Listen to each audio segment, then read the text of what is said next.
What is going on, everybody? It's the Bronson. We're here for a Smackdown review for Friday, May 22nd, 2020. We are 1 day away from AEW Double or Nothing 1 year later in Daily's Place. Unfortunately, it's not going to be at the MGM Grand like they planned, but that is neither here nor there. I will mention that Britt Baker is out for her match against Kris Statlander, so that match is thrown out the window. It's now Penelope Ford. I say Kris Statlander is still going to win, so there's that. Tonight's episode of Smackdown saw Hardy versus Shinsuke Nakamura versus Sheamus and Shinsuke Nakamura versus AJ Styles. The final first round matchups in the Intercontinental Championship Tournament. Charlotte versus Bayley, champion versus champion. And honestly, nothing much else except for what we'll talk about in a minute. We start with a Memorial Day tribute because this is Memorial Day weekend. We have Memorial Day on Monday, and this week is going to be one of those weeks that people, want to go out and get drunk and whatnot. We get that tribute. We start the dirt, and then we start with the dirt sheet. The dirt sheet back in the day, back in the early 2000s or the mid 2000s, was John Morrison and The Miz on WWE.com, where this type of shit belongs. They come in, and Miz cannot stand that Otis is Mr. Money in the Bank. It makes no sense that that Braun Strowman, who is the Universal Champion, would even help Otis when Otis is Money in the Bank, Mr. Money in the Bank, and could one day just take the title from Braun Strowman. Then they decide to go even worse. They make fun of Braun Strowman in the fact that he was a member of the Wyatt family at one time, but he was replaced with puppets. And this got worse and worse. And they decided to show puppets that Bray Wyatt liked better than Strowman but rejected. The first one was a sock with a bow on it and some eyes. The second one was so disgusting. Wrapped up like linen cloth or something and supposed to be a diaper. And every time the diaper went to talk, the diaper caricature went to talk, or puppet went to talk, it made farting and toilet sounds. This was a Vince McMahon booking moment all the way. Vince McMahon cannot go without having his stupid ass toilet humor in the show. This was disgusting. This was awful. This was cringe as fuck. If you stopped watching SmackDown after this part of the show, I would not blame you. You missed nothing outside of 2 Intercontinental title matches, which were pretty damn good. But this, I can see why people stop watching. If the ratings come in tonight, tomorrow, or on Monday, and the show has a major drop after the first 5 minutes, I would not blame anybody. Strowman finally comes down. He roars at them, says, "Hey guys, welcome, thanks for having me on." They're like, "Oh, you weren't booked. Ask me a question. Ask me a question." And like, they're fighting, saying, "Oh, you ask." He's like, "Why don't you ask me about Bray Wyatt?" He's like, "Do you really think Bray Wyatt's done with you?" Of course he's not. We're gonna see when the Fiend's gonna happen, but it's not gonna happen at Backlash. And then Morrison gets very hot. He gets very pissed off, and he's like, "Hey, you might be the Universal Champion, but this guy over here, Miz, is better than you. He did what he did. Like, the Fiend did what he did to him, and he just goes on and on and on, and he's just goading Braun Strowman to have a match with the Miz. Miz is trying to get Morrison to shut the fuck up. That doesn't happen. Morrison causes it, and Braun Strowman accepts the challenge, and we get Miz versus Braun Strowman to start off this show. Oh, are you kidding me? Out of everything you could do on this night, you give me Braun Strowman versus The Miz to start off the show. Holy shit. This is just terrible. WWE just continues to piss on everything. Why would I want to see John Morrison, like The Miz versus Strowman? The match was boring. It was boring. This entire first two segments lasted 18 minutes, and the commercial break lasted 18 minutes. Basically, he's killing the Miz for the entirety of the match. Miz moves out of the way for something. He gets some offense in on the outside. Morrison, I'm sorry. Morrison does get a as Strowman's on the outside after he missed the Miz, fell over the ring ropes, hit the apron, came back up, ate the running knee from the Miz. Miz distracts the ref. Jordan Morrison comes running off the barricade and kicks Braun Strowman in the head, so Miz got the advantage for a bit. After the Miz gets into the ring again, he tries to get some advantage on, but running power slam 1, 2, 3. Braun Strowman is your winner. Did you expect anything different? Then Morrison grabs a mic and says, "Hey, we challenge you to a match at Backlash. We know you suck at this. You absolutely suck at doing you absolutely suck at doing handicap matches. As everyone should know, Braun Strowman at the Elimination Chamber lost the Intercontinental title in a 3-on-1 handicap match to Sami Zayn. So Morrison's like, he sucked at that match. He got his ass kicked. We can do that because we're Miz and Morrison, and we can do that, and we can beat this guy." So Braun Strowman's like, "You want me? You got me." And later on, it was confirmed that Miz and Morrison will get a Universal Championship match at Backlash. So at least they're holding off the Fiend for now, which I think they want to hold off till SummerSlam, maybe even Extreme Rules. But it's going to be Miz and Morrison versus Braun Strowman. What have these two done to earn a title shot? Nothing. Should they be in a title match? No. Is Braun Strowman going to lose this title match? No. This is all a waste of time. Yes. So what else are we supposed to sit here and say? Miz and Morrison, Braun Strowman at Extreme Rule, at Backlash. I know, I can't wait, can you? Then we go to our first Intercontinental title match, title tournament match. AJ Styles versus Shinsuke Nakamura. As AJ is making his entrance, an obvious post-recorded message from Michael Cole states that AJ Styles has been traded to Smackdown for future superstars to be named later. Okay. Remember the last time they did this?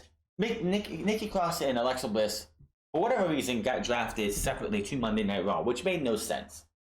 But then they get traded to SmackDown, where they have been ever since. Well, that was in October of last year. They got drafted to Raw. They got traded to Raw for draft considerations. That draft consideration turned out, they got drafted to SmackDown, but that draft consideration turned out to be Apollo Crews. It took them months and months and months to go, oh shit, we forgot that we had a draft consideration for Monday Night Raw after SmackDown got Alexa Bliss and Nikki Cross. So let's go and take Apollo Crews from SmackDown, where he was floundering anyway, and put him on Monday Night Raw. So if you think we're not going to know, unless they do something on Monday, we won't know possibly for the next 4 to 6 months who is going to be going to Monday Night Raw for AJ Styles. Knowing our luck, it will probably be Mustafa Ali and Chad Gable, and the hacker gimmick is done. They'll drop the hacker gimmick, like, you know what, we're going to put them on Monday Night Raw. I could be wrong. They did mention the hacker gimmick towards the end of the show when we had the Otis and Mandy Rose versus Sonya Deville and Dolph Ziggler match. They did mention that hacker for a minute. This was actually a really, really good match. These two, when they're allowed to work really well together, this was definitely... I wish this was the finals, but I have a better finals that I hope happens, and if it doesn't happen, I think WWE is making a massive mistake and are losing out on having what would be a one hell of a match. But these two are out there. They know each other so well. They spent an entire summer together 2 years ago fighting over the WWE Championship. So they are going back and forth. AJ's countering Nakamura. Nakamura's countering AJ. They're hitting each other's finishers on each other. Everyone's kicking out. When AJ hits AJ stops a Kinshasa towards the end of the match. AJ rolls him up, gets a 2 count. Looks like he's about to pull him up for the Styles Clash, but Nakamura clamps the legs around AJ's arm and neck, putting him into a triangle choke. But AJ was able to pick Shinsuke Nakamura up, get him in a modified Styles Clash for a close 2 count. And I hate to say this, but the reason you knew that you could just tell, if you watched the match closer, you could tell that Nakamura was going to kick out of this because he's just sitting there, eyes wide open, ready to kick out when he needs to. The eyes is really one of those things you can tell if somebody's kicking out or not. Nakamura tries to go for a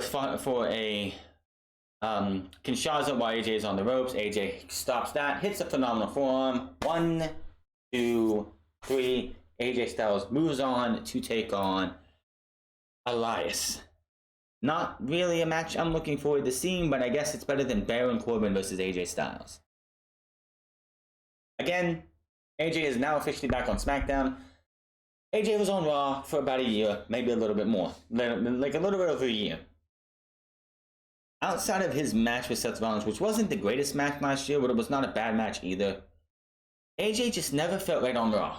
He just never felt like he was the man that needed to be on Monday Night Raw. He carried SmackDown out of the dark days of Jinder Mahal. The dark days of Jinder Mahal and into the next year plus, which was him defending the title on every single pay-per-view, only getting one main event on pay-per-view, which, yeah, AJ kept that championship until he lost it to Daniel Bryan in one of the most shocking heel turns I think we saw last year. But AJ feels right coming back to SmackDown. He feels like he belongs on SmackDown. This was, of course, for 2.5 years, the house that AJ Styles built. That was his moniker. That was what he said. So AJ coming back to SmackDown, where he I don't want anyone to take this the way they'll probably take this the wrong way, but AJ Styles in 2020 on SmackDown is like the Undertaker in the late 2000s and early 2010s on SmackDown. He was on Undertaker during the entire first brand split from 2002 when he went from Raw to SmackDown up until they started to dissolve the brands. Undertaker very rarely was on Monday Night Raw. Maybe when maybe once or twice when they had somebody win the Rumble and wanted all the champions to be there to see who when it was going to pick. Other than that, he was an anchor to SmackDown for about almost 10 years.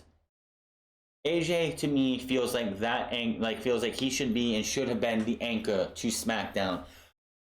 Who's going to move over to Monday Night Raw? The only name I can think of is Roman Reigns. I don't think Roman's coming back to SmackDown. I think he's going to Raw, where he honestly belongs. Same thing as AJ Styles on SmackDown. Roman never on Raw. Roman never felt right on SmackDown.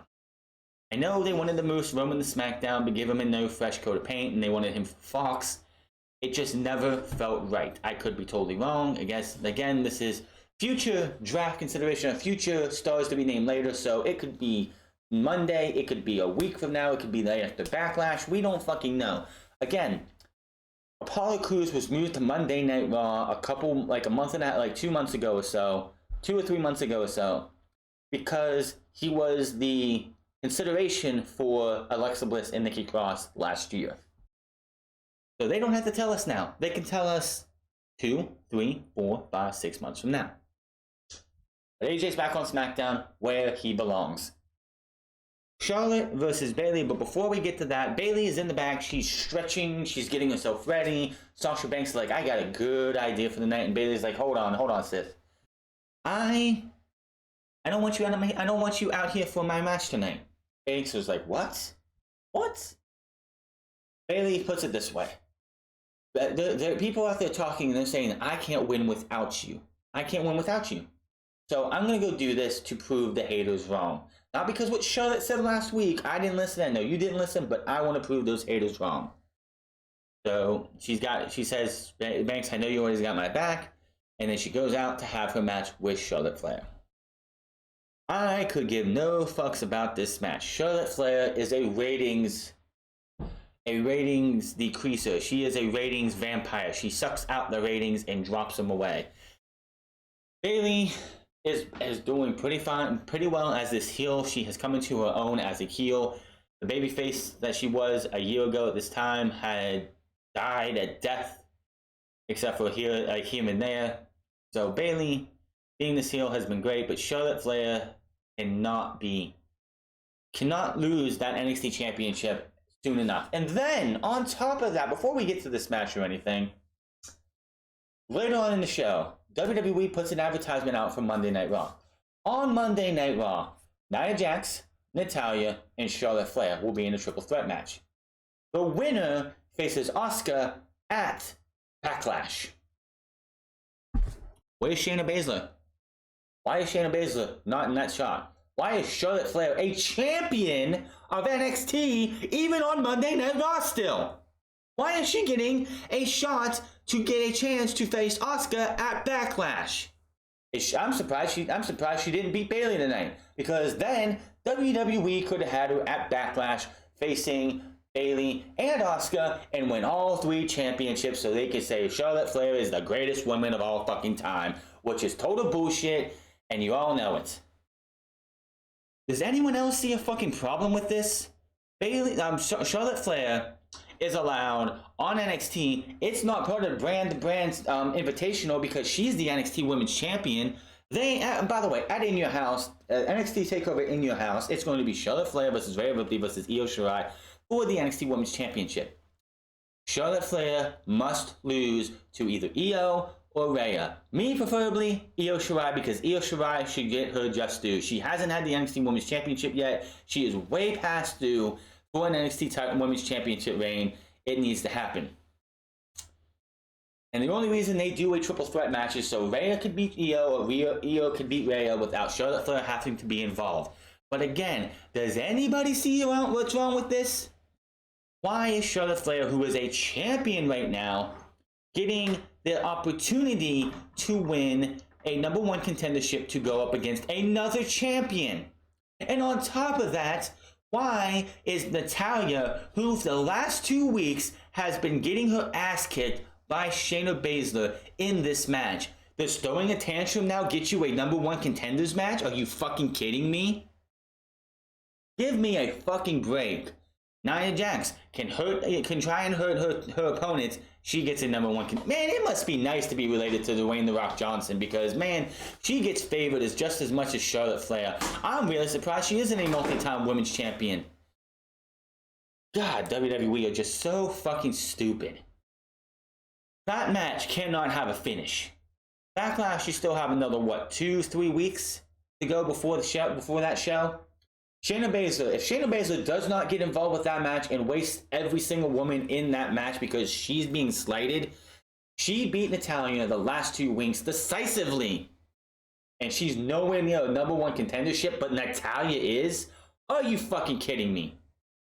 God, this company's so fucking stupid. Vince McMahon is, talk about fucking privileged. Talk about getting favoritism. Charlotte Flair, NXT Women's Champion, allowed on all 3 brands. But yet, the ratings are down. The ratings are down worse than they should be, and yet Charlotte Flair is supposed to be a fucking draw. They put the NXT Women's Championship on Charlotte Flair so the ratings will rise. It's kind of funny that Charlotte Flair winning the NXT Women's Championship has put them behind AEW again. Before Charlotte Flair won that title, AEW was behind NXT in the ratings. Since she's won that title, AEW has gone up, NXT has fallen down again. So don't fucking sit there and tell me, oh, Charlotte Flair is good for business, Charlotte Flair is good for ratings, because it has been proven wrong. Yes, the pandemic bullshit fearmongering we've been going through for the last 2.5 months has a lot to do with it. But also, Charlotte Flair is bad for ratings, Baron Corbin is bad for ratings, Monday Night Raw proved that, NXT proved that, and Smackdown tonight will prove that. If you didn't turn off your channel, change the channel at the start of the show when you had poop jokes and shit jokes left and right, I guarantee you when this match was going on, which Bayley won with a roll-up and holding the ropes, boom, I guarantee you, you would have changed the channel, because Charlotte Flair is so fucking boring. You know what? 6 years ago when Charlotte Flair was in NXT, she wasn't half bad.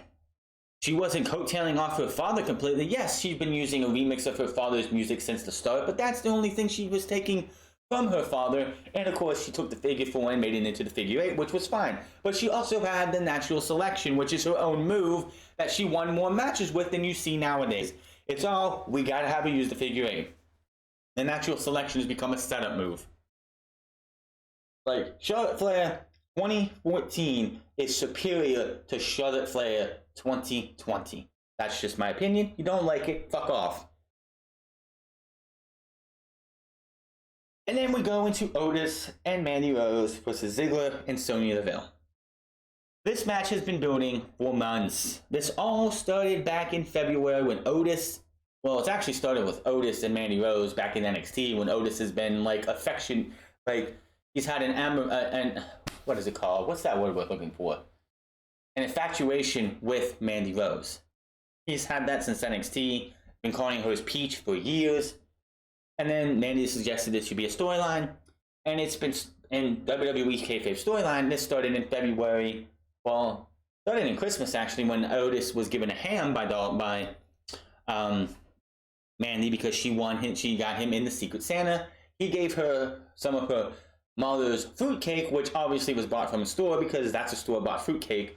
Dolph Ziggler destroyed that, and we keep going on. Then February came. Otis asked Mandy out on a date.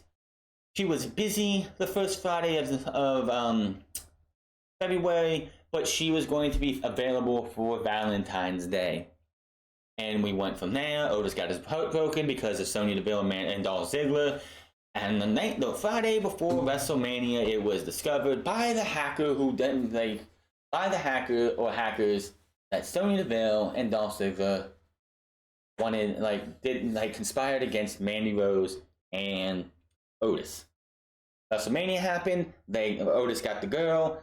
We move on to now, and now we have Mandy Rose and Otis going up against these two. And holy shit, Mandy Rose has gone full redneck. Remember when Dolph Ziggler was feuding with Rusev and Rusev and Lana was on screen broken up? This is before their engagement was announced, and Dolph Ziggler was teaming with Lana versus Summer Rae and Rusev.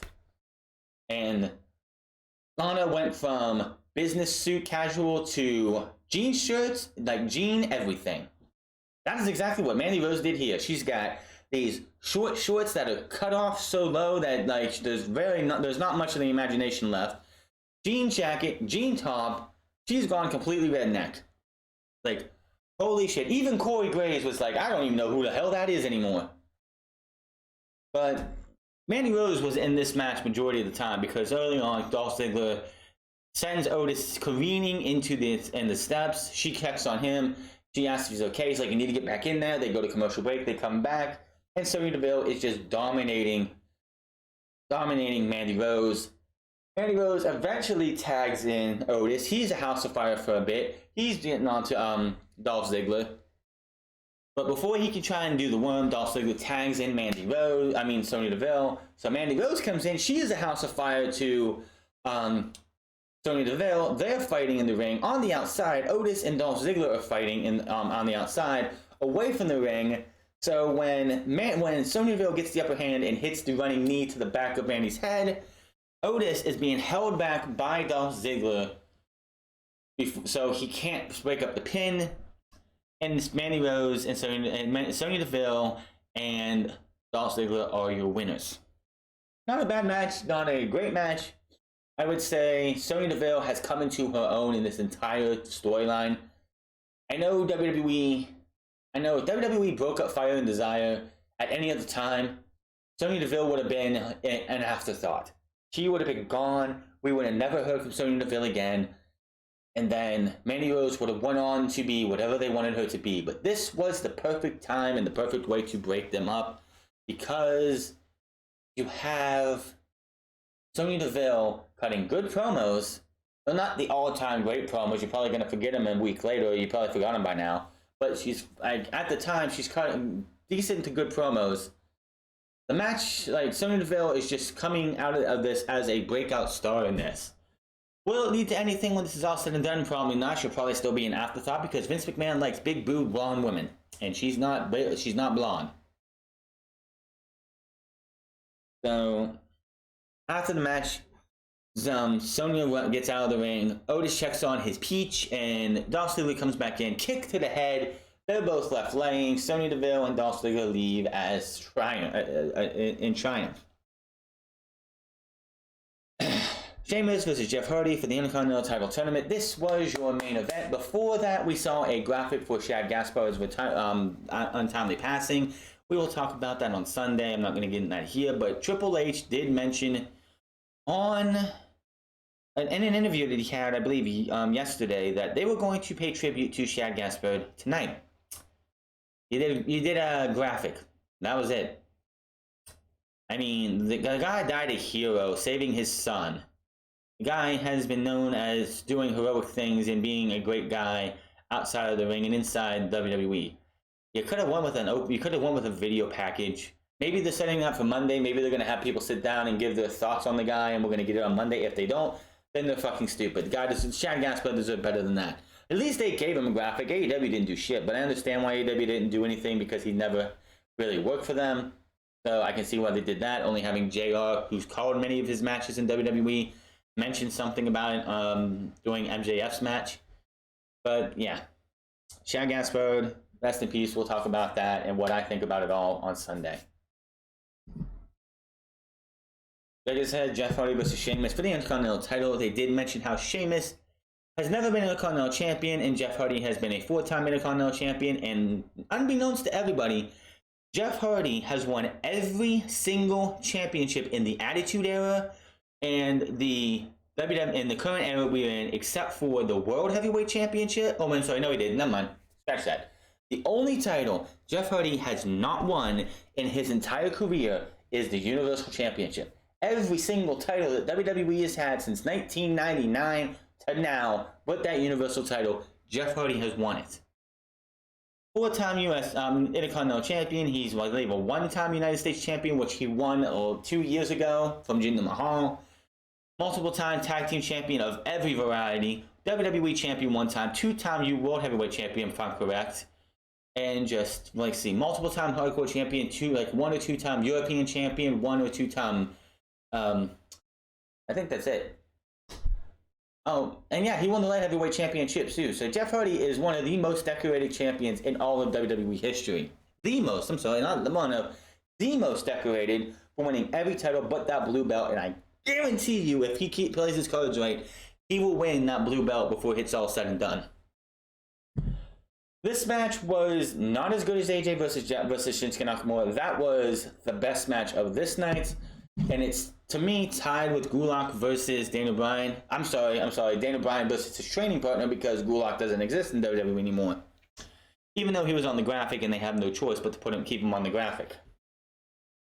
So, Sheamus is toying with Jeff Hardy. He's beating up on Jeff Hardy. He actually throws him onto the announce table before they go to commercial break. And he goes over to Michael's like, how about you put that on there, Michael? 4 weeks. I had to listen to you put this guy over. So yeah, Sheamus isn't too happy with the fact that Jeff Hardy got all this love and all this admiration, and he just feels like he's been disrespected. Hardy ducks a bro kick towards the end of this, rolls up Sheamus. 1, 2, 3. Jeff Hardy wins. He's moving on to take on Daniel Bryan. So, the final 4 of the Intercontinental Championship Tournament is AJ Styles versus Elias, happening next week. Daniel Bryan versus Jeff Hardy, happening next week. WWE, you have one job. One job. And that is simple. Daniel Bryan versus AJ Styles. That is your final. Out of the combinations of matches they could have for the finals, AJ Styles, Daniel Bryan is the way to go. AJ Styles being on Smackdown now and officially traded to Smackdown. No longer this whole entire brand-to-brand invitation. He's traded to Smackdown. Daniel Bryan, AJ Styles needs to be the finals. Elias is not beating AJ Styles because I guarantee you his little tussle with Baron Corbin is not over with. Do you really think that Baron Corbin is going to allow Elias to get the last laugh? I fully expect them to have a match at Backlash. And it's going to all stem from Elias getting hit with the scepter, causing AJ Styles to get the win. With AJ Styles being on Smackdown and by himself, my question is he going to be a babyface or a heel? We don't know. We haven't heard from the guy yet. So I expect that one. Jeff Hardy versus Daniel Bryan is a little... I think with Sheamus losing the way he did tonight, I think Sheamus is going to get involved with that match. Maybe hit a bro kick to a prone Jeff Hardy, who's like laying on the ropes while the referee is either down or distracted by helping up Daniel Bryan. You're going to see Jeff Hardy just laying on the ropes on the second rope, and next thing you know, you see a bro kick right off his head. And then Daniel Bryan, not knowing what happened, picks up the win, and we get AJ Styles versus Daniel Bryan. Because Daniel Bryan's not feuding with anybody. His training partner is gone. It makes only sense that the fact that Sheamus is not done with Jeff Hardy, Elias is not done with Baron Corbin, or Baron Corbin is not done with Elias, those two are going to get fucked out of their matches, and it's going to be AJ Styles versus Daniel Bryan. If it's not that, you're making a fucking mistake, WWE. You're making a massive mistake.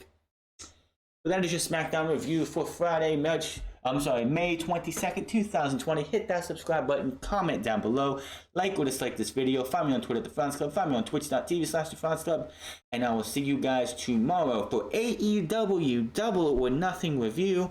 Until then, I'm getting out of here. You guys have a good one.